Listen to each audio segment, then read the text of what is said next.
Jerry hardly needs an introduction. He's done wonderful programs for us. Each year he comes up with one, and we're anxiously awaiting for what next year's program is. It's on the drawing board. Okay. He's always working ahead, and Jerry's made a wonderful study of the early railroads around here. I think because he lives out on the Great Southern Route and was interested in that, and that kind of morphed into an interest in the canal railroads and the very earliest of the railroads. But today he's going to tell us how it all comes together and how we became a part of one of the main lines of the Union Pacific Railroad. So would you give a welcome to Jerry Tanquist?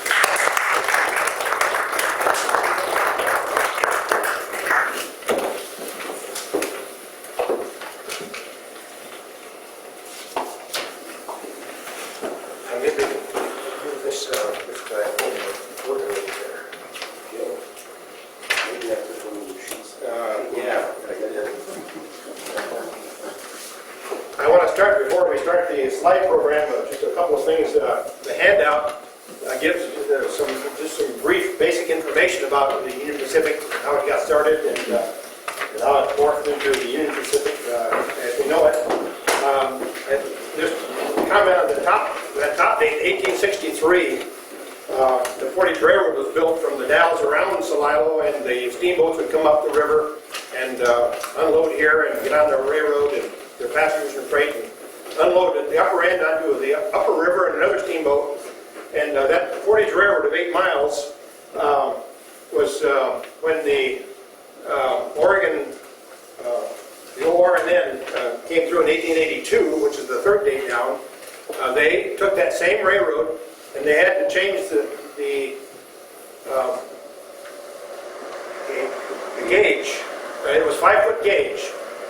And so they sent out a crew one day in 1882, and about 100 men. They only had to move one rail, just 3.5 inches, make it 4 foot 8.5. And they did it all in one day, realigned it to standard gauge. And so that piece of railroad from the Dalles to Celilo is the oldest continually used piece of Union Pacific anywhere in the whole system. So we've got that bit of history here in Wasco County on that. And the other thing I'd like to just say a word of acknowledgement to Dan Peterson and Gary Conley and Fred Morast, who's been gone a long time, but I've got a lot of his pictures in my collection, and to Bob Salee and to Russ McDonald. Those are all railroaders who have helped me with my stories and the information and getting things straight. And some of them are here today, and I'm counting on you guys to help me if I got something messed up to straighten me out. And as we go along, if others of you have comments or questions, so I can stop, we'll just deal with it as we go along. So I'm happy to be here and to sub, as it were, and fill in for the speaker that couldn't be here, and talk about the Union Pacific. But before the railroad came to town, how did people get to the Dalles? There were steamboats. You want this slide off, or? It's okay. Is it okay? And as I was saying, they'd come by steamboat to Cascades, and then the Portage Railroad there at the Cascades, and the Middle River to the Dalles by steamboat again, and then the Portage Railroad around, and so that was the process. And here's the stern wheeler in the Dalles with the Portage Railroad ramp right there alongside of it. So that's how the transportation was in those earliest days of the Dalles, and it was very awkward and inconvenient, and it took a long time. It was inconvenient and costly, and they said we've got to do better than that. This is a piece of the Portage Railroad coming up First Street in the Dalles before the Great Fire of 1875. Let's see if I can get that focus a little bit better. Is that better? Yeah. And the dock for the steamboats was down.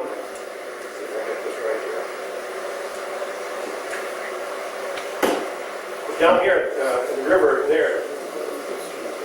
Yeah. Hold on. Was that looking east or west? That's looking west. Okay. In 1879, a fellow by the name of Henry Villard came into ownership of the Oregon Steam Navigation, which had those steamboats and the portage railroads. And he decided, and his supporters, that they needed to have a railroad all the way through the gorge and on past up to into Washington, where they could connect with the Northern Pacific. And so he's considered by historians as a comet. He came onto the scene quickly, and he departed just as quickly. It was just 4 years in the railroad business here in the Northwest, but they were critical 4 years, because 1879, when he came into control of that, he agreed to build the railroad from Portland through the Dalles, from the Dalles to Wallula in 3 years, and he did that, finishing in 1882. In the next year, his luck, as it were, ran out. He had overextended himself financially and with creditors and so on, and kind of sounds like familiar stuff these days. And he was forced to drop out of the railroad business. And from those days in 1883 to the next 15 years were just a hodgepodge of ownership, of control, of management, of conflicts.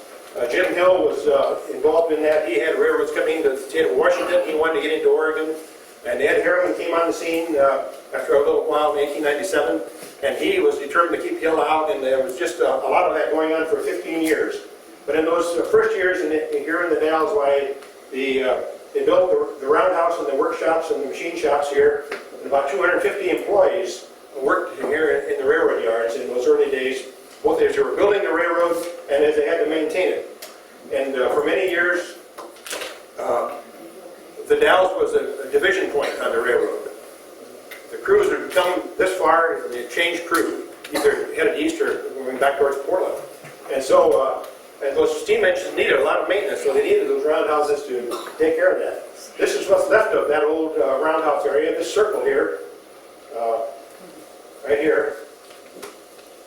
You see that circle? That's the footing for the roundhouse turntable at Hattenhauer's. This is just east of their, or west of their office. They had a lot of other problems to deal with, and one was the weather. This blizzard of 1884 and 5 closed the railroad for 22 days. They sent out crews of hundreds of guys with shovels trying to dig out the railroad by hand. And after that, they sent in crews on rail relief trains to bring supplies and equipment and try to open it. But it was a bad winter. And in 1888, they had another kind of tough one. This is the rotary plow here. Here in the Dalles, the engine's back behind it pushing, and it's parked with the Boca Beer, which is now the Baldwin Saloon building right behind it there. So you can kind of get an idea of where that train was parked at the time. And then the next decade, they had floods. And we all heard about the floods and seen some of these pictures and some of that history. This was the St. Mary's Academy. And the Unitil House is back over here. And the track here is all washed out. This is the mouth of Mill Creek. And the railroad yards were a mess too. The engines were stalled there with debris floating in around them, and it was just a real disaster. This was in the summer of 1894, and the railroad was closed for 67 days between here and Portland that summer. This is the way that trestle looked. I'm not sure this is pictures before or after the flood, but there's the trestle, and this is the mouth of Mill Creek, which has since been filled in. But what leads me to believe was after the flood is that there's another railroad line right here that they skirted that old trestle, and eventually, of course, they filled that in and built straight across there. This is on the run east of town, crossing 15 Mile Creek.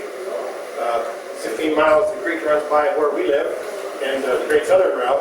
And this was an ORNN running east. ORNN was Oregon Rail and Navigation, as you recall. And there's an engine here in the railroad yards here in town. And these old pilings are from a water tank that was built back in those earliest days. And if you're standing in front of the Chamber of Commerce, looking straight across, I'm not sure where we are from here. Right, that this way. Okay, look right straight across the tracks, up in that little rock bluff. You'll see these cement footings for an old water tower tank for the railroad. Here's the train running east from town, and lots of traffic. Here's a freight, a little bit bigger engine on it, headed east. And here's one back in the yards. And this saddle tank is an interesting engine. It doesn't have a tender as such for the water. The water is stored in this tank here. It's folded over and like on both sides, right over the boiler, which means that you preheat the water and you don't have to have a tender behind the engine. And this was a switch engine here in the Dalles, and there's an engine like this on the Mount Rainier Railroad up out of Morton, Washington, that's still operating. There's one in the Black Hills City 1880 train that's a saddle tank engine like that, but they're very rare these days. And then 1897, Edward Harriman took control of the UP, the rest of the line across the country and across the west here. And in the 1893, there was a depression, kind of like we're having. The UP went into receivership.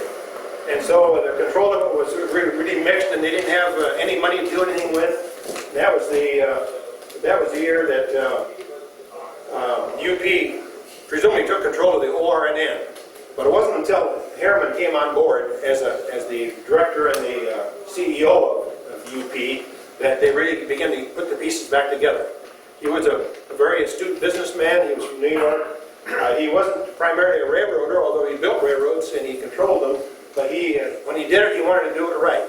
And so in the process of building, he rebuilt most of the route from the Dalles to Portland in the years 1900 and 1902. This picture is taken right next to the Dalles Country Club. This railroad in the front here, this line, was built probably about 1890, and it's on the bed of what's now Highway 30, going past the Country Club. The original railroad was on this trestle, which is collapsed, and you can see why this is only about a fourth of the length of it. Built in 1882, but it wasn't adequate, and so they replaced it with this one a few years later. And this wasn't adequate either because of the sharp turns and so on. And so Harriman rebuilt the line down by the river. And there's the train running on that present where the railroad still goes, down by the river. So you see all three routes of the railroad in that stretch between here and Rowena. The upper picture is a scene today. There's the highway that the railroad was built on then. There's that rock point that squares with that. So you're looking at the same spot. And we don't see the railroad because that's the freeway route right there. But that's taken from the same spot. Railroad crews were prominent here, and they sometimes like to get their pictures taken. One of the men in this picture was the grandfather of Doris Fleck, who was deceased now, but used to come to these programs, and she gave me this picture. And the trains come and go. This depot was built about 1880. It was built at the First Street in Madison, which is right straight across from the cherry growers. It was built in about 1882 or 3, right when the railroad came through town, and it was discontinued in 1910 when they built the one down off of Union Street. We'll come to that one in a bit. And this is the freight depot just east of that old passenger station. And that's where it's also there on First and Madison. They had problems maintaining the road. This is east of town, and we're looking west. You can just barely see right there the Sunshine Power Mill, and the Dalles is down beyond. It's kind of out of sight there in the distance. But the sand was a problem, and it was all the way from the Dalles to Celilo to Deschutes to Biggs. Onto Blaylock. Blowing sand was just a constant problem. They built these fences trying to stop the sand from getting on the tracks, but it was a continual hassle. This is east of town about 6 miles, a place called Summit, and Phil Cager has helped me with this location. He and his family ran cattle in that area. It used to be a big area out in there with pasture and so on. And this was the days of the construction of the Salado Canal, which is being built right here. That's this, it's still in the process, but the railroad comes by here, there's a train headed for the Dalles. And this site now is all underwater. You'll notice, again, the landmark, see that cliff up there? And this is the way that looks today. There's that same cliff. And it's all filled in for the freeway and the railroad. Well, why is it called Dillon here? You said Summit. Well, it was called Summit in 1894. We'll get to a story about Summit. And I think Dillon was a builder or a railroad man, prominent in the business at the time, and they named that. It was kind of a temporary construction site. I think that's, anybody else can help me on that one? There was a little spur in there up until about the 50s. The Corps of Engineers, I think, had some kind of a building there. There was a little spur there. It was strong. Even that way. Okay, thank you, Gary. And there was a spur there in 1894. We'll come to that a little bit later on in my stories, if we have time for that. Here's a roundhouse crew in 1914, still down at the old roundhouse. Those guys seem to like to come out and get their pictures taken. And Bob Salee told me, talking about the old roundhouse, he said those guys that worked under terrible conditions. It was dirty, it was grimy, it was greasy, it was gritty, and he said none of them really liked it. The only guys that liked those old steam engines were the ones that rode in the trains behind the steam engines, like some of us. But he said the guys that worked there, it was just really a tough job there in the roundhouse. And this is more construction out west of town. This is in Memaloose, right below the rest area there. That's there now. And this was the tunnel built probably at the original railroad, and it was replaced in 1901 again by Harriman. And this is the tunnel that we were looking at just a minute ago. The train's still coming through that tunnel on the old route. And here in the foreground, they're building the new railroad with a bigger curve and a better tunnel. And again, that was part of Harriman's work.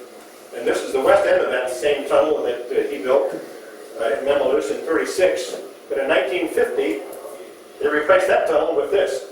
And I'm indebted to Gary Connolly for this shot too. He took me down there and showed me where the tunnel is still over there, kind of hidden and partly filled, so you can walk through it, but you can't. You have to scramble over the rocks to get in there. But there's an open grade there now, an open cut for the railroad to come through there. This is a safety banner that was presented in 1928. Again, the railroad crew there. Lots of guys in suits. I'm not sure, but maybe they had quite a delegation from Portland coming up out of the UP office to celebrate with the guys, the people here in that year. And now we get some shots of the depot that was built in 1910, and it came down in 1970. I believe it was about the date. This was during World War I. A lot of men in uniform there, and some patriotic gathering, waiting for a train or waiting to board, one or the other. And another shot at the depot. The railroad crew here, porters and some of the conductors and so on there, and some old cars parked back in there. In another one of that same era, the train coming into town. The train coming in was big time. There were two trains going east, passenger trains each day, and two trains going west. The city of Portland and the Portland Roads were the two main passenger trains through here during that era. And another shot there is the roundhouse on the east side. And here's another depot shot. This being a division point, they changed crews, but here's a crew member out here doing something, checking on something like they always did to make sure that things were going to work the way they wanted them to. And this is a Challenger. That book's gone around part way. We'll be talking about some Challengers, and they were big engines built by Union Pacific in the 40s. It was the last major steam engine they built, and they had a unique design. They had two sets of driver wheels with separate pistons. It's easier to see them in the book, and they're also in the diagram over there. So they're like two separate sets of working pistons and wheels over or under one boiler. One big boiler fired all of that. And And they were powerful engines, and they were used in the mountains in the west here, and they came through the Dalles quite often.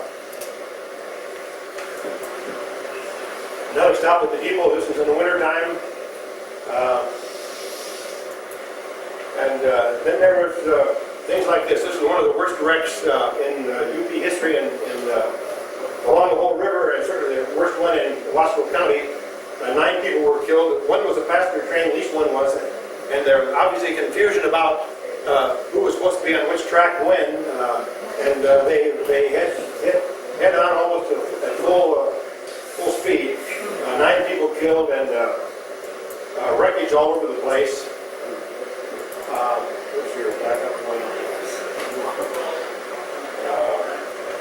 There's a passenger car that's been derailed, and another piece that went up above there. And then several days later, still working out with the trains, getting the wreckage out of the way. It was. I'm sure that every time there's a disaster like that, they learn some things about what they need to do different. And this was certainly would have been a learning experience. 1931 was the last passenger train from the Dalles to Bend. The 2 railroads up the Deschutes, and those are on the bottom of that sheet, talks about the Oregon Trunk and the Deschutes Railroad. Well, those 2 combined, and today they share the track and they share ownership on that line. And the UP trains have always been passage up the Deschutes, and this was the last passenger train out of the Dalles that went to Bend on that line. That's another story. We've dealt with that here before. Here's the railroad yards in east side of town. They were moved in 1916. This is the roundhouse down here, right here in the corner, and the railroad yards here. And you can see, we're going to see the Sunshine Flour Mill right there. So we're looking east, or looking west, and this is an aerial shot. Jerry, Yeah. I don't very often get to interrupt the program, but there's a gentleman here who has something for you. You've been trying to hold me for a week, and I've been... Yeah, Randy. I thought you might like that.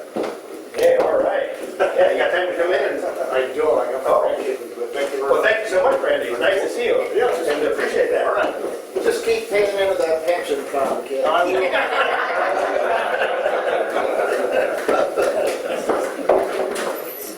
Well, what is it, Jerry? I mean, it's a cup, It's but the Union Pacific Railroad, Council Bluffs, Iowa, 2006. cool. Union Pacific's main headquarters are in Omaha, and that's where their headquarters are. And they have a huge railroad museum there, and I haven't gotten to that yet, but one of these days I hope to get there. And so there's always one more thing I want to do, and this stuff never quite quits. The roundhouse, back to the roundhouse, you see there's at least 3 engines there that are being cared for at the turntable right here in the foreground. Is this the same roundhouse as we talked about earlier? No, this is... They moved it down. They rebuilt it. The one that was on the west end, they tore down, and they rebuilt the new one out here in 1916. Towards the typewriter. Yeah, they're right kind of behind Les Schwab's. Yeah. About where it was. I remember now. Those roundhouses were very important in maintaining these steam engines. They took a lot of care. There's another shot of the roundhouse right here, with an engine coming in over here, and then of course one here in the foreground. And the flood of 48 had its effect on the railroad. Here's the roundhouse, looking at the back side of it. An engine is standing there in the water, and all these train cars have their wheels in the water. There's the break in the dike from the river that caused the flood in that part of town, at least. And that was created a lot of havoc as well. Some of you might remember that. Any comments on that, Everett, or any of the rest of you about the flood of 48? They gave the trainmen hip boots so they could wade around out there and get down to the switches. Oh, okay. All right, thank you for that, Gary. Now here's another Challenger. You can see a little better of that wheel pattern. There's a piston there and 3 sets of drivers right there. And there's another piston tank. I'm not sure what you call those, but 3 more drivers. So there's 4 small wheels in the front, then a set of 6 drivers, 6 more drivers and 4 small wheels. So that's a 4664. Yeah, that's it. And that diagram is on, you can see that diagram in the back there, the 3rd row up, which shows that engine. And it's special in another way that in the middle it's articulated. The front set of wheels turn separately from the back set. So if you go around the corner, they can make it a lot easier than trying to stretch it all the way around. So it makes it much more maneuverable. This is another Challenger. Those 3500s, those are the numbers that fit the Challengers. And this is one heading out, going east from the Dalles. This is by Big Eddie. Here's a double header headed east in 1948. And here's another Challenger in town here in the Dalles. There's our grain elevators, former grain elevators behind it there. The depot just barely visible right there. This was a passenger train headed for Portland. You can see those big driver wheels there and another set back there. This picture, some of you guys maybe can help me, Dan or Gary. This is George Stelter, and I got this picture from Fred Morast. Maybe this is a good time to talk a minute about Fred. He's been gone for about 30 years, but he was a railroader all of his life, like 2 other guys here in town.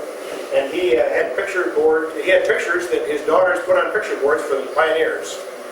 And the Wasco County Pioneers last spring had 8 or 10 of his picture boards, all train pictures. And I got a lot of help off of those pictures, and this is one of his pictures. And I'm not sure what the setting is for George, because steam was pretty well gone by 64. But whether it was an excursion or maybe he had the wrong date on it or something, but this is a local guy that is an engineer here out of the Dalles. The last steam engine for the spring of '54. Oh, okay. Yeah, thank you. This is the UP 44. It's called 844, and that's numbering because there was when they retired this engine back in the 50s, there was another engine, they put that 844 on it. And when that engine retired, they put the 844 back on it. And we'll get back to that one. This is a 4-8-4 wheel pattern. And this very engine is on that board. It's the 844 is actually on that board back there. Its home is in Cheyenne, and we'll get back to it. We'll see some more pictures of it a little bit later. It came through here just recently. Well, steam it was fading into history. It was being replaced by diesel electric. It was a long time coming. It took about 20 years to replace all of the steam that ran through here. This was the first city of Portland's diesel electric streamliner in '36. So it was another 20 years before all the steam engines were replaced. But it kind of came gradually. And this was this engine was the Idahoan in '51, and it's sitting there on the rail beside it. It's a spur rail detector, and I've got to stop and talk a minute about that. They have that machine to run up and down the rail. It was independently operated, and x-rayed the rails for cracks and defects and any flaws that might need to be repaired. But long before they had their rail detector in '51, there was a man named Tuttle. Some of you may remember Lloyd Tuttle. Well, his dad was a rail inspector in the late 1920s. He didn't have a machine like that. He had a mirror mounted on a wheel, and he pushed the wheel by hand on top of one rail, and the mirror was down below the rail to inspect, so he'd see if there's any cracks or defects. And he'd walk all day on one rail going east, and making notes if there's any problems with the rail, and stop at a section house and stay overnight. The next day, head further east, another day's trip. You have to get out of the way, of course, when the trains are coming. And maybe 3 or 4 or 5 days going one direction. And when his assignment, he reached the end of that, he'd turn around and take the other rail coming back, do the same thing. He not only walked to work from where he lived in the Dalles down to the tracks, but he walked on his job the whole way. And that was Tuttle before they had these kind of machines. But even these have been upgraded. This is the way one of those rail detectors looks today. This was parked here in the Dalles for several days here last year. And it's the same idea. It x-rays the rails, inspects them, has computerized all kinds of high-tech stuff to check for flaws. It's self-propelled, self-contained. And then we come, again, back into the age of steam a little more directly here, or diesel electric. There's another train here at the station in the Dalles. And coming in from Wyeth. Big, beautiful trains. This is the city of Portland. And the 106, that's going east. Is that right, Gary? All right. And we've got a couple of shots of it. There's 105 coming west. This is in Idaho, but we end up coming through the Dalles headed for Portland. This engine was an experimental engine built by UP. It was lighter weight and smaller power, and they were hoping to really make something of it. It was on a test run. It stopped here in the Dalles. There's our grain elevators, landmark, and it stopped here. A lot of people came along to take a look at it, but it wasn't successful at all. It ran briefly on the Los Angeles and Las Vegas line, and it didn't work there either. And it's now in a museum in Green Bay, Wisconsin, Railroad Museum. But the interesting thing about this engine is that it was the model for the zoo train in Portland. That little engine on that zoo train was modeled after this big one. That's where they got the idea for that engine on the zoo train. Here's Fred now. I mentioned him earlier. He's operating this diesel in 1949. It was a long freight train, and his family, like I said, they got a lot of pictures with him in it, and a lot of pictures of the trains, and I really appreciated getting some of those photos. Here he is in the controls. One of his last runs is one of those big streamliners. Some of you probably remember Fred and Louis. This is the train coming in along the Columbia west of Hood River. And this is one of the last Union Pacific passenger trains coming through the Dalles. We don't see the engine. This is the train, and parked alongside of it is the freight train on the next track. And there's the yard house. It was moved over there in 1956. It's still there for the crews here in the Dalles. About 1970 was when the passenger service in the country was pretty much converted over to Amtrak. And in 1971, Amtrak became official, and the private railroads went out of business in passenger service. But it took a few years for Amtrak to get to the Dalles. This is an Amtrak station or train in 1977. There's the engine, and there's our familiar elevators. For about 6 years, apparently Union Pacific wasn't pushy enough, or didn't have enough clout or something to get Amtrak on the service line through from Portland through to the Dalles to Idaho and to Ogden. But in '77 that happened, and we had service for a number of years then, and of course 1995 that shut down. The depot we saw used to stand right here, which was dismantled in about 1970. This little waiting building was for passengers at the time. Then we move on to the freight service, and that's basically what we have in the town these days. Some great freight trains that come through. Living out east of town, coming by the yards, I always get a chance to see what's in the yard. And sometimes if I've got my camera, I get some shots that I kind of like. So we might ask ourselves, what does the railroad mean to our community? It was a big time for the railroad, for the towns that got the railroads. It meant boom. For the towns that didn't get the railroads, it meant doom. Shattuck was an example. It had a railroad, but it soon went out of existence. And so the towns that had the railroads often flourished. And when the railroad came to the Dalles, it meant jobs, it meant prosperity, it meant traffic and business and commerce. It was a real boost to our community, and we've always been proud being a railroad town. The Golden Spike was driven up in 1883 on the UP, which in 1882 our line connected with that. And going back to that for a moment, and when the officers came back through the Dalles after driving that Golden Spike in the summer of 1883, they stopped in the Dalles and we had a big celebration. Let me read how it's described by Lynn Chapman. The city was ready. There were fireworks and bells and whistles sounded, the band played. There were exhibits of fruits and vegetables and grains of Wasco County, on display in grand fashion.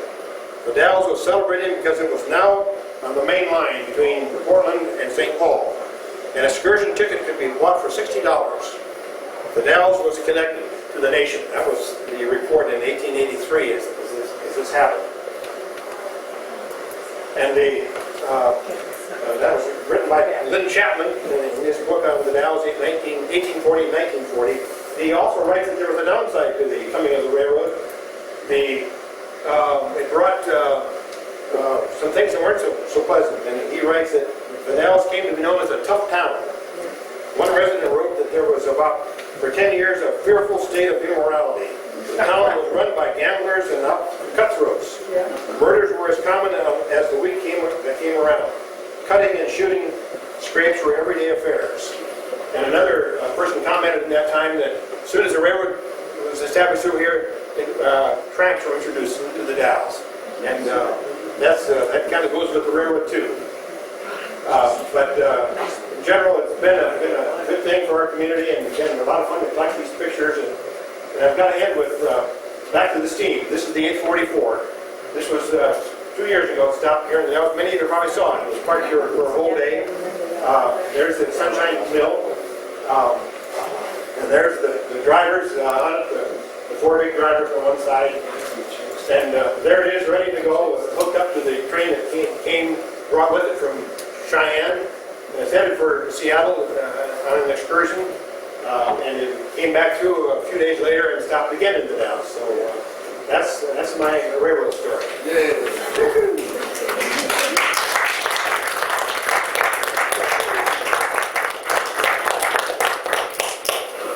Now, if some of you have some questions or comments or stories you'd like to share, I've got a couple, but let's give you folks a chance here first while I kind of get this thing shut down. I was going to tell you a while ago for your information, Jerry, when it showed those two steam engines stuck together out there. Oh, yeah. All that time, that's what they call a cornfield meet. Corn what? A cornfield meet. Oh, yeah, cornfield meat. I got to write that one Meet down. out there in the country, there's no passing track, and they run into each other either. Sometimes they don't run into each other, but that's what they call it. Yeah, okay. Others, if you have stories or questions or comments, or one of you over here was telling me about how you made a trip back east with two little kids. Stand up and tell us that story. Well, in '49, my husband went down to South America on a fishing thing out of Astoria. And I went back to visit my folks in Pennsylvania. One was 3 years old and one was not quite 2. And so I did real well. So the soldiers got on east of here, and they played with the kids and talked to the kids and did all kinds of things and helped me out that way. But then every morning I'd take the kids to the bathroom, wash them up, go to the potty, whatever. If we get in the dining room, we would probably have to wait to get a seat. And as soon as we were seated, my youngest, that wasn't quite 2, would stand up and announce to the whole car, I have to go potty. Okay, thank you for that. Others, if you have stories that you'd like to share. Yeah, I might add one, Jerry. Back in 1939, that was the year that Oregon won the first NCAA basketball tournament. They had a star player on their team from the Dalles, John Dick. Now that train they were on, it came back from, I believe, Chicago. They had played for the championship and won it. And that train was not supposed to stop in the Dalles. Everyone pleaded because they wanted to honor their star basketball player. Well, the town people found out that the train wasn't going to stop, so they ended up forming a human barricade on the tracks at night. And the train stopped, and they presented a watch to their star basketball. All right. Now let me share it. We got, yeah, go ahead, Dan. On that wreck they had at Salilo, I think it was the westbound track that was being repaired, and the guy coming west on the passenger train didn't get the orders, but he got, and he didn't have block signals. And the guy coming east, he was actually practically stopped at a block signal when they hit. Oh, okay. My He dad, knew he needed to stop, and so he had. yeah, because he had the signals, and the guy coming west didn't have the signals. Okay. And they overlooked giving him an order that he was going to use the eastbound track. And it was somebody, and they didn't give him any other information. So, and not having any block signals, and on the curve there, they hit right on the curve. My dad went up and looked at the thing after the wreck. Yeah, it must have been quite a mess. Oh, it was. I made a couple notes on that. I keep badges in my repertoire. There was the eastbound train that didn't have the block signal. Yeah. Yeah. Hang on to that, man. A true researcher. The thing You gotta never write stops. it down, don't you? It never stops. Well, I gotta tell you a couple of stories. My first one is about Dillon. I mentioned Dillon. It used to be called Summit. In 1894, it was Summit. There was a sighting there, and Dan Spotts, who used to be editor of our paper, now it's up at the college, one of his ancestors, a great-great-uncle or a great-great-grandfather, was an engineer on an eastbound freight train headed out of the Dalles, and he got the signal that he needed to pull onto the siding at Summit because there was a train coming from the other direction. And so he got the message, and he pulled on past the siding and backed his train onto the siding there at Summit, or at Dillon. He knew, however, that the train was too long, and the tail end of the train was sticking back out on the main track. So he sent out one of his brakemen to flag the oncoming train, which he did. Ran the flag, and the engineer of that train eased off on the throttle, but he didn't really hit the brakes. He apparently couldn't see around the corner there and see if there's any problem. And when he came around that corner and hit the tail end of that freight train on the siding, it gave it a jerk, and Dan's great-great-uncle was thrown into the tender and was killed. And his name was Joseph Reedy.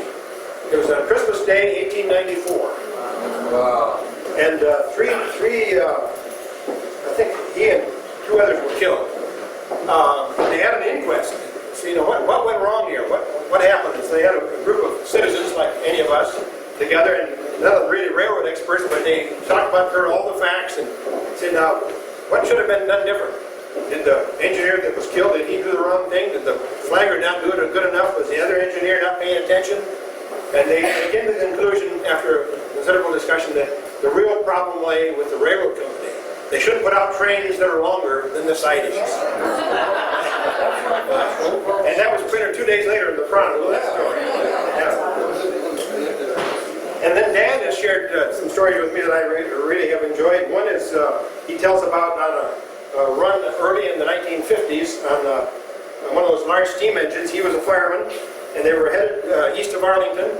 The engineer was Paul Ellingsworth, and on board on the engine that day also was Jim Hayden, who was the road foreman. So there were three men in the cab, and the road foreman said on this nice straightaway, so why don't we see how fast this baby will go? They were already rolling at 80 miles an hour. And so the engineer probably looked over at Dan, and Dan looked at him, kind of raised their eyes a little bit, but he pulled on the old throttle, and Dan put the fuel to it, and they were going at 106 miles an hour when the road foreman said, I think that's fast enough. And Dan, I imagine you were kind of relieved too, and you could ease off on that. And then It was one of those 800s. yeah, I don't okay. remember which number it was, but it was an 800 number. Yeah. And at that time, Boardman was just a little spot in the road. We went by that, and we slowed down, and then the main. Now, Boardman is up where Messner used to be. Oh, yeah. Yeah. But you give it a real test. And, Oh, yeah. Yeah. And he told me another story on that same line about a Blaylock. This was on a streamliner in the early 60s. And they were running east, it was at night, and all of a sudden the block signal red came on, which means, there's danger ahead. So they hit the emergency brakes. It took them about half a mile to stop. and about 100 yards ahead of where the stop train was a rock slide. Made it just in time to save a major wreck. And then Gary Conley has a story. Let me tell it, Gary. Maybe you can help me with it a little bit. I learned some things about more language. He was on a dog catching team. That meant that there was a train out on the route, in this case at Maupin, on the UP, that was, the crew had run out of time operating. They had to quit. They couldn't run anymore because they used up their time. So the dog catching team was called out, and Gary was on that along with Bob Wenzel and a couple other guys. Came out from the Dalles, drove to Maupin, got on the train to bring it on into the Dalles. And they proceeded, and they got about as far as Oak Brook, which is milepost 38 on the Deschutes River upstream, but south, downstream from Maupin. They come around the corner, and there was a rock slide. They hit the emergency brakes, of course, but the train kind of slid onto the rocks. And as I get at Gary, the cow catcher kind of plowed a little bit of the rocks out of the way, so you were maybe several inches above the tracks, but It just jumped up and down a lot. okay. Okay. Anyway, they got the train stopped, and they talked to Bob Wenzel, who was the conductor on the back end of it, or brakeman on the back end. Said, "Yeah, we're up on the rocks too." And they tried radio for help, but it was in a dead spot. And so Gary said, "Well, what should we do? Should we just give him a little throttle and see if we can ease his way off?" Which he did, and the engine dropped back onto the tracks, and slowly the rest of the train dropped back onto the tracks. And they brought the train in with their own crew and their own power. You got that right? You know, we went right on through the rock slide, and the caboose stopped right in the middle of the rock slide. That's why he was a little nervous, the conductor was. Yeah. But, we just eased it out a little bit and it settled back down. Yeah. One day big rock, fortunately, just a lot of that shale. A lot of little stuff. Okay. And another, Bob Wenzel had always resisted taking the Bend branch because just for that very reason. This was his first trip. And he said, "But Gary, this is my last trip on the Bend branch." Okay, I think that's about it. Appreciate your attention and your participation, and thank you very much.